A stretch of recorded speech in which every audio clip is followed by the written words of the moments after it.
નમસ્કાર દર્શક મિત્રો, હું છું આપની સાથે યશ ગુપ્તા। આપ જોઈ રહ્યા છો પ્રભુ। જામડામાં ગેરકાયદેસર કતલખાનું ઝડપાયું, 4 શખ્સોની ધરપકડ। કલોલ તાલુકા પોલીસ સ્ટેશનના હદ હેઠળ આવતા જામડા ગામમાં ગૌહત્યા કરતા એક ગેરકાયદેસર કતલખાનું ઝડપી પાડવામાં આવ્યું છે। જામડાના ઢાંકણી વાસમાં રહેતો વિઠ્ઠલ ઉર્ફ ભૂપત સેનમાં પોતાના ઘરે આસપાસની નબળી ગાયોને સસ્તી કિંમતે ખરીદીને અમદાવાદમાંથી લોકોને બોલાવીને ગાયોની કતલ કરાવી તેની વેચાણની કામગીરી ચલાવતો હતો। પોલીસે બાતમીના આધારે દરોડો પાડીને 4 શખ્સોને ઝડપી પાડ્યા છે।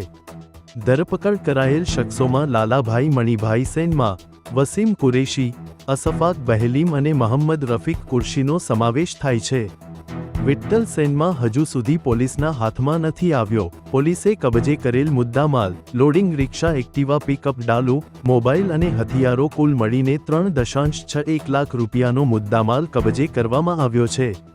9 ગાયો, 1 બળદ અને 1 વાછરડાને સુરક્ષિત રીતે ગૌશાળામાં મોકલી આપવામાં આવ્યા છે। આ ઘટનાને પગલે નગરજનોમાં ગૌહત્યા વિરુદ્ધ રોષ અને ચિંતા ફેલાઈ છે। કાયદેસરની કાર્યવાહી ચાલુ છે અને વિઠ્ઠલ સેનમાની ધરપકડ માટે પ્રયાસો તેજ કરવામાં આવ્યા છે।